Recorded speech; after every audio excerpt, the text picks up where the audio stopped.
Hey guys, it's Sarah, and I'm back for another PL recap. Sorry I haven't done forever, been hectic and stuff. Season 2, episode 4, Blind Dates. So they get a text at the beginning that says, "Just my luck, diamonds are a girl's best friend, A."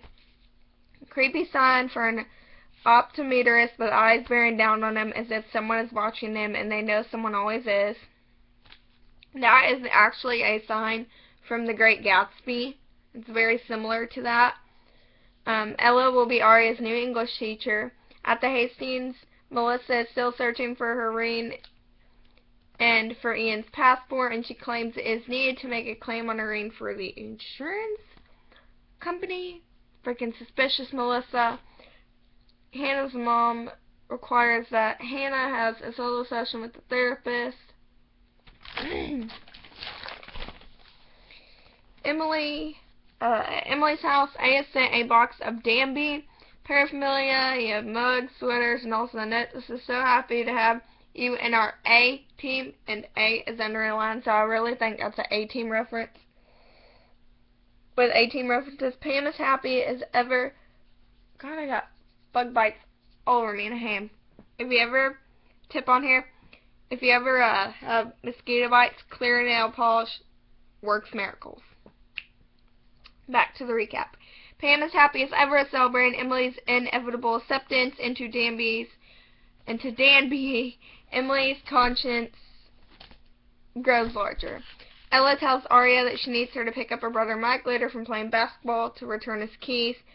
Lucas worries about the upcoming date with Danielle, so he asks Hannah to double date with him and bring Caleb. Spencer finds Ren at the hospital. He works to let him know that she saw Ren giving stuff to Melissa and to warn him that Ian tried to kill her. He tells her that the bag contains strong painkillers, meaning that Ian is alive, although probably not in good shape. He explains that he wanted to warn him that to help her because he felt responsible for getting back with Ian in the first place. In the end, Ren turns Spencer down to help track Ian, not wanting to get involved. Hannah goes to the therapist alone for the first time, but isn't willing to open up to her. Mike has been playing basketball, then what is he doing? Aria sees Jason. He theorizes that Mike is doing things of which his family obviously wouldn't approve.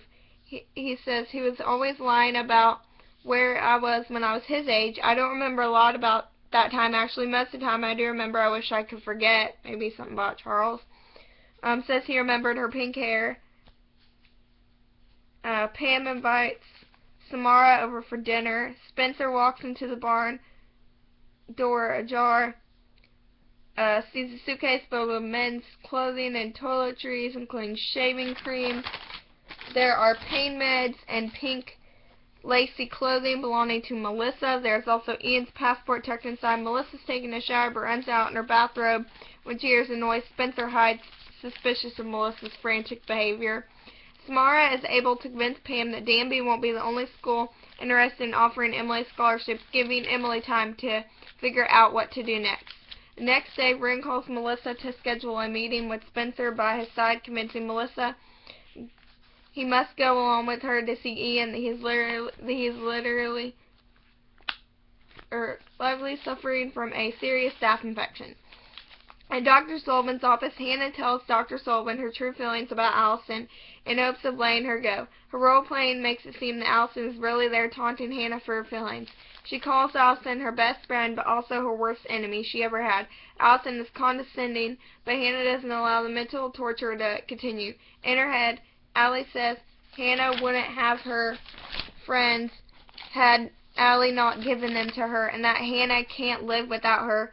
But mentally, Hannah lets the ghost know that she is over her, that she won't let her into her life anymore, and that she is ready to move on. Music sets in as if Hannah has broken a spell. Dr. Sullivan walks into her office to find her office in shambles, broken glasses everywhere. It's been completely trashed. He then turns the message scroll on the wall in red paint. Nosy bitches die. Maybe A is afraid of being found out. Nosy mentioned that nosy is spelled N-O-S-E-Y, which is the British way of spelling it. Let me make a middle note of that British way of spelling it, which could equal to Ren. Ren calls Spencer, who alerts the rest of the crew. Hit the road. They're going Ian hunting. Then at Hannah's home, her mom lets Hannah know what happened. Dr. Sullivan's office, afraid because her daughter was the last person in the office before everything was down. She asks Hannah what was discussed, but Hannah is reluctant. The point of confiding in the therapist was that it was confidential, but Hannah's mom was not so sure. The police could blame Hannah for the incident. Hannah leaves in a huff, frustrated by all the false accusations that never stopped flying around.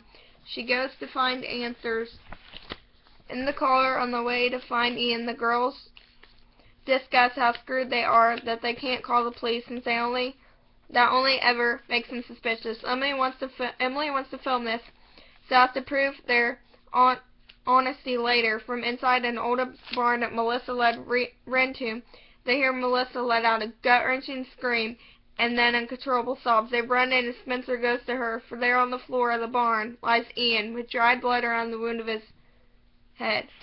He is holding a gun, and beside him is a letter, a confession that he killed Allison, which we know is fake and is composed of A messages.